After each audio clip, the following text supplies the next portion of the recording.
Hello everyone, good morning. Welcome to my channel lovely Rikta. আমি লিখতে চলেছি তোমার সবাই আলাদা একটি ব্লগ। তোমার সবাই কেমন আছো? আশা করি সবাই ভালো আছো, আর আমি কিন্তু ভালোই আছি। তো দেখো, আমি এখন দুধটা নিতে এসেছি, আর দুধটা নিতে এসে আকাশের অবস্থাটা তোমার সাথে একবার শেয়ার করছি। পুরো কোমট মেরে আছে, এত মেঘ করেছে। আর আমি তো কতগুলো জামা কাপড় কেচে যে মেলে দিয়েছি, কী আর বলবো। তো সমস্ত বাসি কাজ টাজ হয়ে গেছে, চাটা করে দিয়েছিলাম, সুরজিৎ চলে গেছে খেয়ে দিয়ে দোকানে। আর আমি এখন পুজোটা দেবো, তার আগে দুধটা দিয়ে গেল বলে এনে রাখলাম। এই যে অবশিষ্ট চাটা রয়েছে, চালটা এখানে ভেজানো রয়েছে, আর ডালটা চা করার সময় একবার সেদ্ধ করে রেখে দিয়েছি। আজ তো রবিবার, তো রবিবারের ব্লগ তোমার সাথে শেয়ার করছি। ভাত হবে, ডাল হবে, পরে কী হবে সে দেখা যাবে। তো আমি দেখো পুজোটা কিন্তু দিয়ে নিলাম, সমস্ত কাজ কিছুটা এগিয়ে রেখে নিশ্চিন্ত মনে ভালো করে পুজোটা দিয়েছি। কেমন লাগছে আমার সিংহাসনটা অবশ্যই কিন্তু সেটা তোমরা কমেন্টস করে জানিও।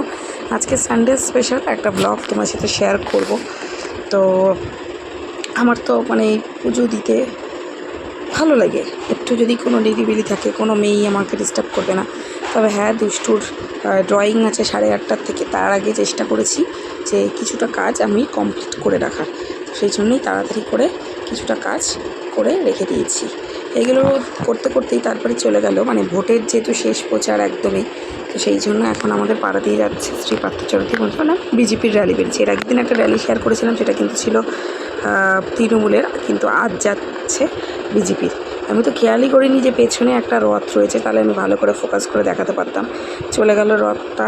তো এবার আমি বেশিরভাগ মিছিলে বেশি অত লোকজন দেখলাম না, জানি না কেন। ভোটের আবহাওয়া বোঝা খুবই মুশকিল। তোমরা ভোট কাকে দিচ্ছ জানি না, ফুলেই দিচ্ছ, বাট কোন ফুলে দিচ্ছ চাইলে কমেন্ট করে জানিও। আমি এখনও পর্যন্ত বিরাট কনফিউজ যে কোথায় ভোটটা দেওয়া যায়।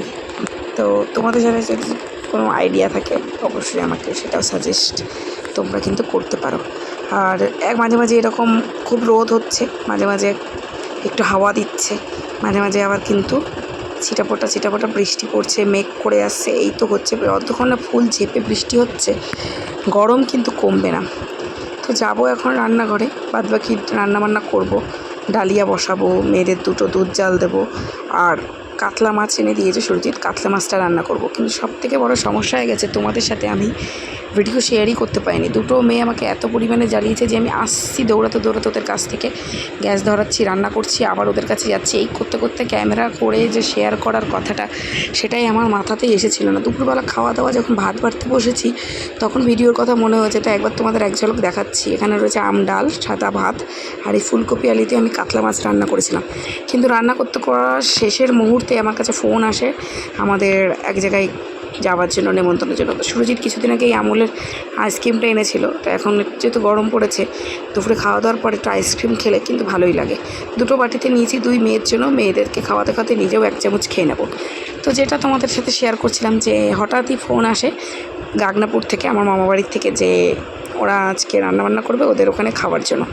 আর আমরা বেরিয়ে পড়েছি গাগনাপুর যাওয়ার উদ্দেশ্যে। কিন্তু আমাদের হাফ রাস্তায়, মানে রায়নগর কাছাকাছি গিয়ে আমাদের মনে হয়েছে যে আমরা তো হেলমেট আনিনি, আর আমাদের গাড়ির অবস্থা দেখো, দুষ্টু মিষ্টু সব মিলে আমরা মানে গোল চাক হয়ে বসে আছি।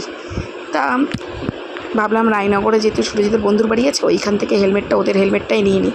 তার জন্য ওদের বাড়ির জন্য স্যান্ডউইচ কিনে নিয়ে চলে আসলাম ওদের বাড়িতে। আর বাড়ির উঠোনে দাঁড়িয়ে এত সুন্দর একটা হাওয়া অনুভব করছিলাম, মানে যেহেতু রাস্তার একপাশে বাড়ি একপাশে মাঠ, ভীষণ ভীষণ ভীষণ ভালো লাগছিলো। এবং হাওয়ার জন্য কিন্তু মশাও ধরছিল না।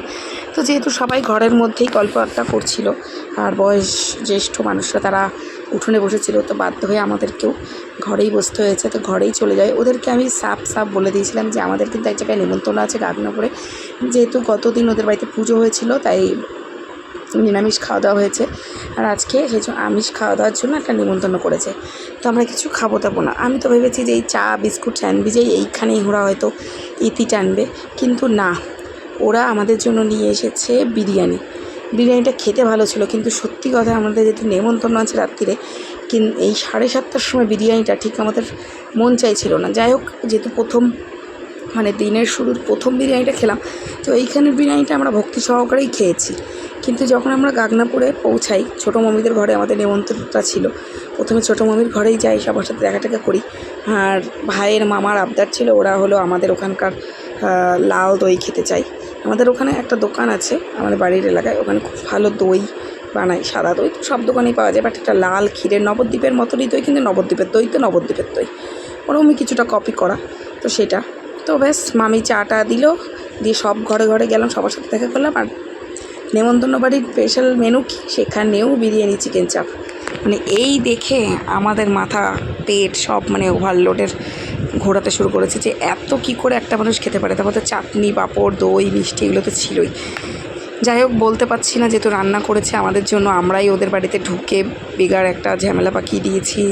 যেহেতু যাবার কথা ছিল না, হেলমেটের জন্য গেছিলাম, সব কিছু এবার ওরাও আশা করে আমাদের জন্য বানিয়েছে, না খেলেও নয়। তাই বাধ্য হয়ে সব কিছু ওদের বাড়িটা এদের বাড়িটা সব পেটের মধ্যে ঢুকিয়ে অস্থির ভাব শরীরের মধ্যে নিয়ে সবাইকে টাটা বাই বাই করে ওখান থেকে বেরিয়ে পড়েছি 10:05 এখন আমরা বাড়ির পথে যাচ্ছি। চলো ব্লগটা তাহলে এখানেই শেষ করে দিচ্ছি। দেখা হবে তোমাদের সাথে নতুন দিন, নতুন একটি ভিডিওর সাথে। সবাই সুস্থ থেকো, ভালো থেকো এবং আমাকে সাপোর্ট করতে থেকো। Tata bye bye, good night.